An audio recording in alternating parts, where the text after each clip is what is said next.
that JD didn't see? So in operation, when you see him making decisions. So, I mean, I want to caveat this with saying that, I didn't know him well by the time, I voted for him in 2020.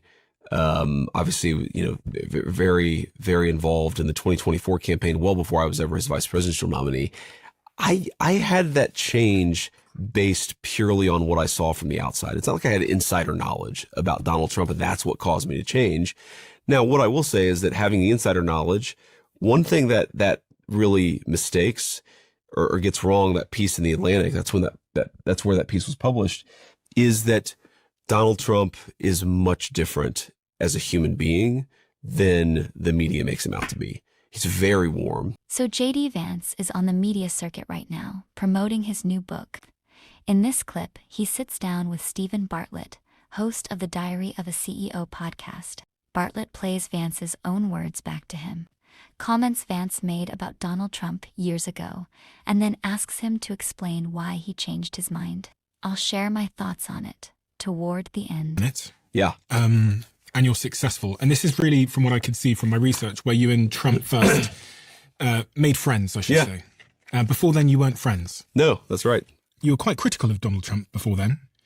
And you've been probably asked this a million times, but I actually didn't know this until literally today. Okay. I read the piece you'd written in The Atlantic where you criticised him for taking advantage of the struggling working class. What Trump offers, this is your quote, is an easy escape from pain. To every complex problem, he promises a simple solution. He can bring jobs back simply by punishing offshore companies into submission. As he told a New Hampshire crowd, folks are too similar with the opioid Scrooge. He can cure the addiction epidemic by building a Mexican wall and keeping the cartels out. He will spare the United States from humiliation and military defeat with indiscriminate bombing. It doesn't matter that no credible military leader has endorsed his plan. He never offers detail for those plans to work because Trump is cultural heroin. He makes some people feel better, but he cannot fix all that ails them. And one day they'll realize it. Very tough words against Trump. Long time ago, but 2016 and 10 years ago. What changed? Well, let me pick up. First of all, I think you always have to be able to acknowledge when you're right and when you're wrong. And there was a lot I was right about in 2016, but just pick up on something. Can you read the line for me again where I talk about no credible military leader has endorsed these plans? Yeah, it says, it doesn't matter that no credible military leader has endorsed his plan. Okay. So what I would say is I wrote that.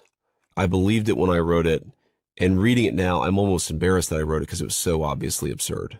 In fact, the fact that Donald Trump was misaligned with the military experts and the military leadership of 2016 was a good thing, not a bad thing.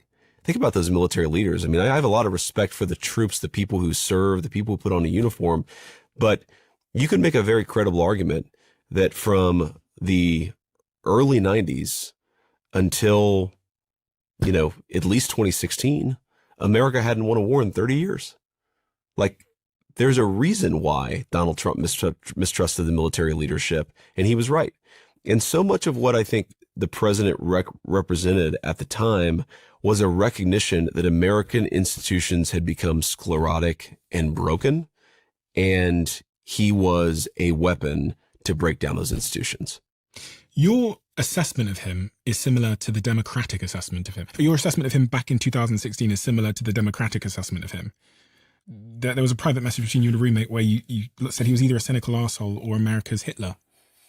How do you go from that position to vice president of the same person? What is that journey? A crazy journey, man. But again, I mean, it's you have to ask yourself, first of all, I thought Donald Trump would be a failed president if he got elected.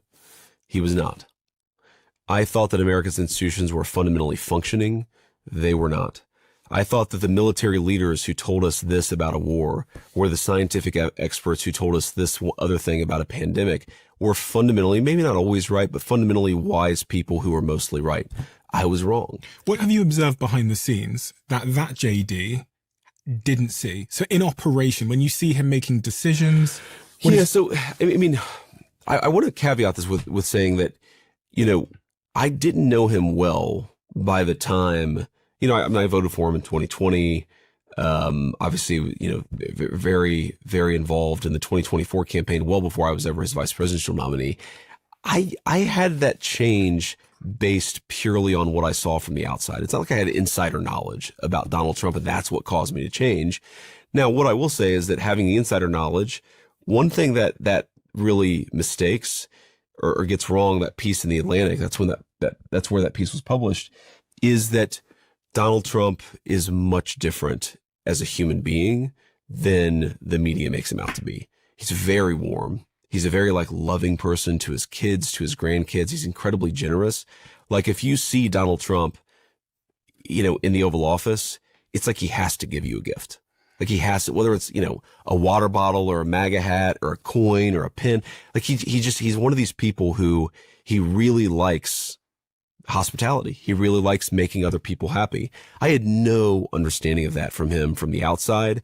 What I would see is, clips of him arguing with a journalist, and that was it.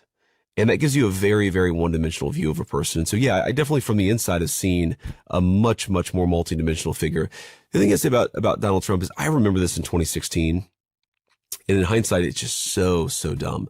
People would say that he was dumb or that he wasn't very smart. He's super smart. Like he reads a lot. He understands people at an instinctual level better than anybody that I've ever known.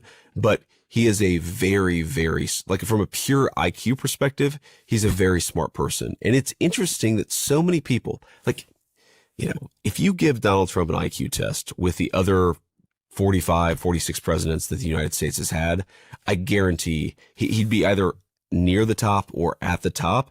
And the entire American media in 2016 had convinced me, at least, that he was not a. This segment tells you everything about how MAGA conversions work. Vance didn't misread Trump in 2016. He called it exactly right. Cultural heroin, an easy escape for people in pain. He saw the con for what it was. The issue isn't that he changed his mind. It's why he changed it. He understood the danger clearly, then decided that danger was a career opportunity. Once he saw that Trump had built a loyal base that wasn't going anywhere, the criticism stopped.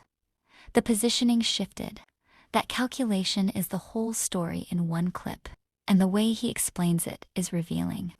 He isn't embarrassed by comparing Trump to Hitler in private messages. He's embarrassed that it's in writing. He isn't embarrassed by saying Trump was right to ignore military leaders. He's embarrassed that we can see him reversing himself in real time. Then comes the defense. Trump is warm with his kids. He's generous in the Oval Office. That misses the point completely. Cruelty and warmth aren't opposites. Plenty of destructive leaders are loving fathers at home. That doesn't change the damage done in public office. What this clip really shows is the MAGA conversion playbook. Identify the risk clearly, then align with it once you realize it benefits you. Vance read Trump perfectly in 2016. Then he signed up for exactly what he warned us about. That tells you more about his judgment now than anything he said back then. If this breakdown made sense, like the video, share it with someone who needs to see it, and subscribe for more information. We'll keep cutting through the spin every week on Western Confused Brit. Thanks for watching.